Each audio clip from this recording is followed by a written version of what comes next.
I bought this abandoned house where no one has lived during the last 30 years, and my friends keep asking me, is it cold there? Where do you sleep? How do you stay warm? But there is no electricity there, right? How do you charge your laptop, your phone? How do you use fridge?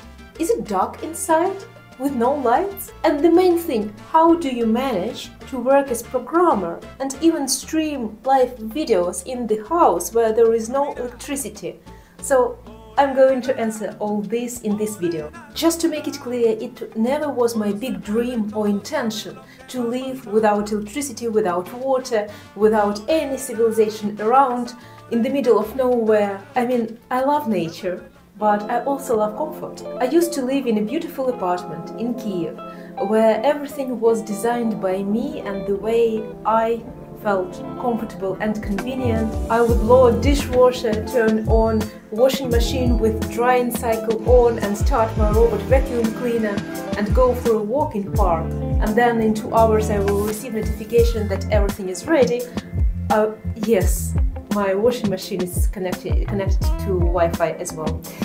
So in 2 hours I will receive notifications from all these appliances that everything is ready, and I will go back home to find everything nice and clean and tidy. But because of unprovoked, unjust, unspeakable terror Russia started and is doing in my country, in Ukraine, I found myself in Spain and bought what I could afford. So here is my new old house that has 124 years of history but doesn't have electricity and running water and any connection to civilization, and I love it now from the bottom of my heart. So how do I live here? I have never lived in countryside before, but from the last year, from longer periods without electricity in Kiev, I knew that I need to buy a generator. So I ordered a generator, but it was going to arrive in 3 weeks only.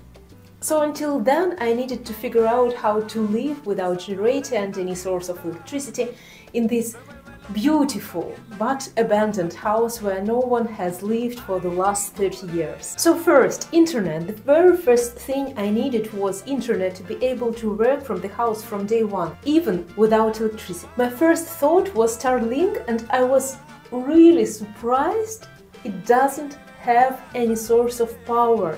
To be able to use Starlink, you have to have a power to connect it to. It doesn't have any inbuilt battery or anything.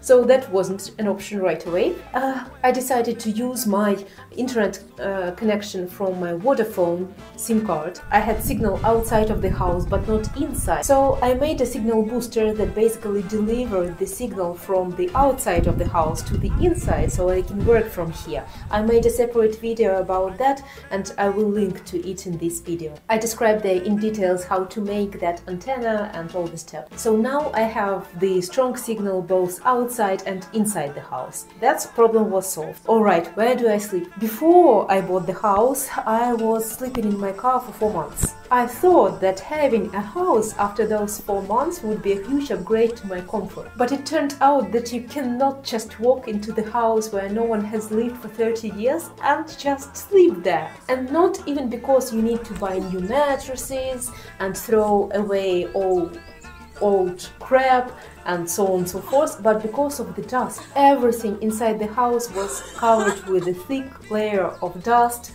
because there's no one lived here. No one has been cleaning here for 30 years. On top of that, there were a lot of holes in doors and windows through which dust easily came inside when the wind was blowing. So during my first 3 weeks, I kept sleeping in my car and went during the daytime inside the house to work as programmer and to work inside the house, and pretty much my schedule looked the same every single day. Wake up in the car, make coffee on the porch, have breakfast, clean the house and clean again. Work at my real but virtual job, I'm a programmer, clean the house and clean a bit more. Sleep, repeat. But wait a second, did I say that no one lived here for 30 years? This is not true. Wasps completely occupied the roof and geckos, salamanders, occupied the house inside. I hate wasps and also I'm allergic to their bites, but this is another story where I'm repairing the roof surrounded with clouds of wasps that I will tell another time. I don't mind geckos though, and to be honest, they were my only company for quite a few weeks as there was no one here. It was just I started liking them and greeting them when I saw them. They are harmless to people and they also carry heavy duty of eating insects, so geckos are good. I even got this beautiful ring with gecko on it to celebrate our emotional connection. In the very beginning, I thought I will throw away everything that looked like trash or stuff that I didn't understand, and I didn't understand a lot of things here. And I threw away a lot, but some things that looked like trash turned out to be quite useful to provide light or keep me warm. For example, I didn't understand what these were first. Then I looked at it more attentively and I didn't understand anyways. So I asked around and they turned out to be gas lights. I didn't see gas lights before and I didn't know how to use them, but once I figured it out, you just need to have gas inside the bottle and you light up it with a lighter and it gives you light. So once I figured that out, it was actually fun to wear next to the gas light. Then I remembered that when I was building my sleeping platform for the car in Kiev in 2022, I used my Christmas lights that were powered from a power bank to do that because we had no electricity for long periods of time. So I did the same here. I ordered LED stripes from China and they arrived a few weeks later when my mom was here and she helped me to put them on. They have a sticky side so you can stick them on the wall and they turn on when you wave your hand near them. Cool, right? Also, I ordered these motion activated lights, again from China, that have batteries inside them. This was the greatest purchase under $20 that I have ever made. I walk around the house and they light up and they go to sleep once there is no movement around. I charge them once in 1 or 2 weeks. I charge this all from power banks. But wait a second, how do you charge power banks, right? After living in my car for 4 months, it was really easy because I had everything available for me and ready. I have 2 power banks now that can charge both my phone and my laptop. This is rare and this is not cheap because some power banks, car chargers and portable solar kits state that they can charge laptops, but in fact they cannot. It took me quite a while to figure out what exactly I needed to make it possible to charge my laptop, because phone is easy, to charge my laptop from my car, from power bank and from portable solar panel. Maybe I will make a separate video about it. But now I have these 2 power banks. Each of them can charge both my mobile phone and laptop. And 1 power bank equals 1 laptop charge and 6 phone chargers. I charge these power banks from 2 sources. One source is my car charger, so wherever I go I turn on the motor. I don't charge it with motor off because that's how you kill your car battery. So wherever I go somewhere, I turn on motor and I just plug in whatever I need to charge. So I can charge my laptop, my power bank and my cell phone from the car charger. Also, I have got this portable solar panel that can do exactly the same. It can charge my laptop, my power bank, and it's energy greedy power banks, and my phone, of course. Yeah, I might make a separate video about exactly how to pick the right models, because it took me some time and a few buy and return cycles to figure out what exactly I need to be able to charge these power greedy power banks and to charge my laptop from my car and from my solar panel. Okay, if this is all new and cool, let me show you something old and cool. Have you ever seen anything like this before? This is a gas-powered fridge. Like, here is the fridge, old and shabby, and it works without electricity.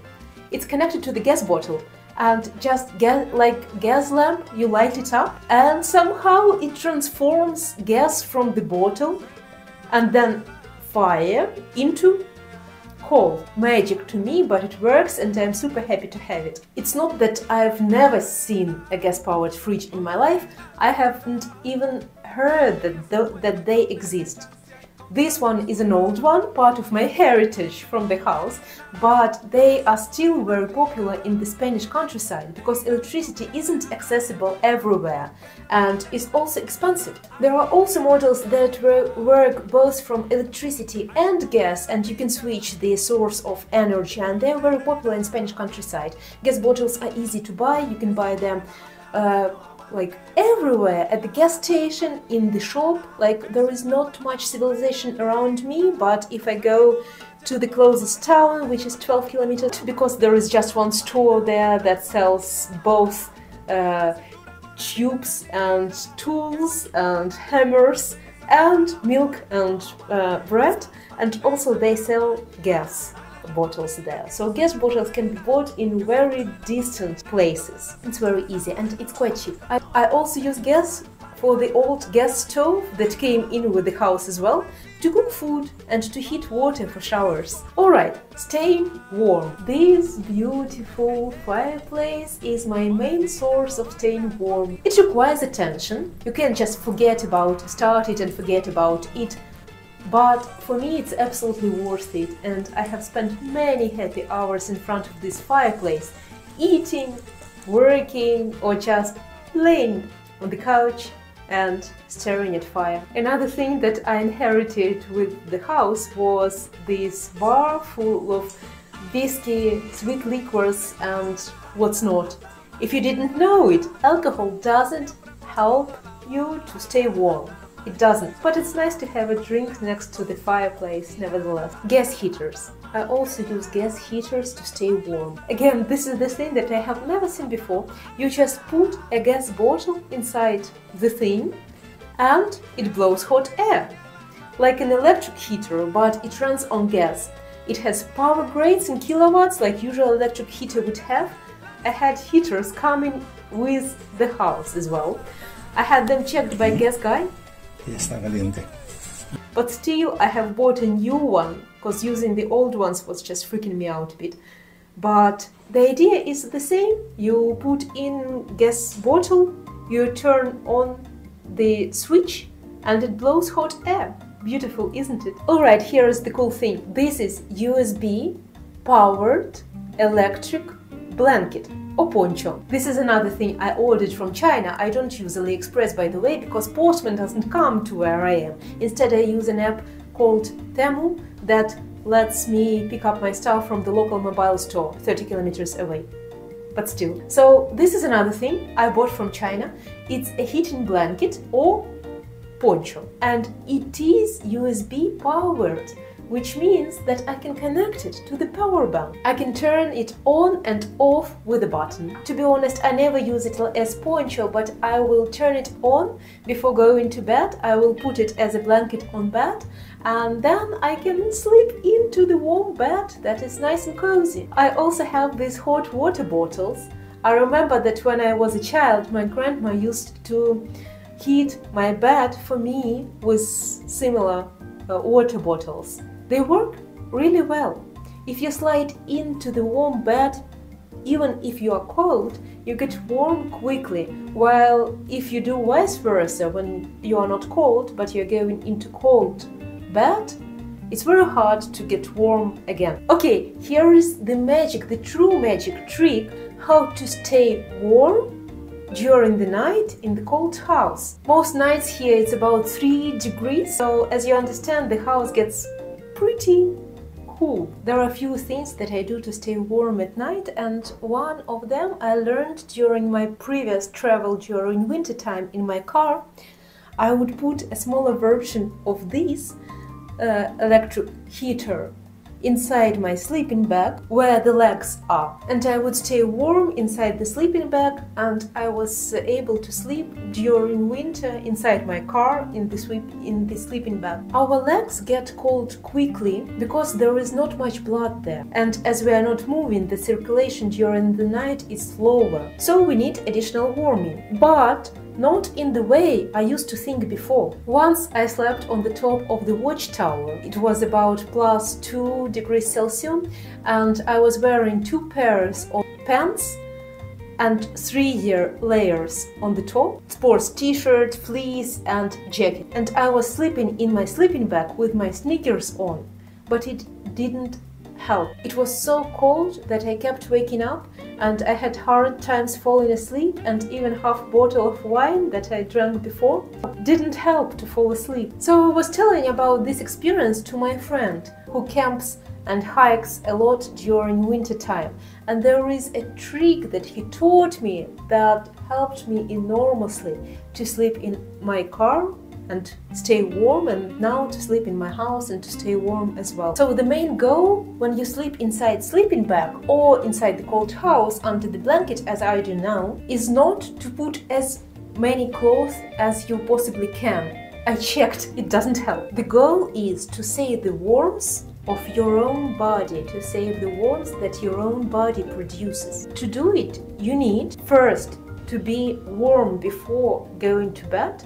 Second, to have bed or sleeping bag to be not colder than your body, so that it doesn't absorb the warmth of your body but keeps it. Also, limit the access of cold air coming from outside. In sleeping bag, it means that you need sleeping bag that covers your head as well. With a blanket, it's easy. You just leave your nose to breathe and everything else is covered. But the main trick is to go to bed naked, or at least in the t-shirt, in underwear. The upper body, the stomach, is the place where all heat is produced. So if you are not cold before going to bed and the bed is warm as well, once you sleep into the warm bed, your body will produce warmth that will circulate. This warm air will circulate underneath the blanket or inside sleeping bag, and it will heat your legs, your arms as well. And wintertime here started in late October and will last probably until mid-March or mid-April. So this is how I stay warm inside the cold house when it's about 2-3 degrees during the night outside. First, I stay warm in general by moving, by using gas heaters, by using fireplace. I preheat bed so that it's warm when I go to bed, and I sleep naked. So during my first months here, I used all these beautiful things and gadgets to stay warm, to have light, to charge my laptop, to do live streams and work as programmer as usual, even though I didn't have any source of electricity inside the house or any heating at all. After generator arrived, I was able to do so much more fun stuff that I wasn't able to do before. But that is another story for another time.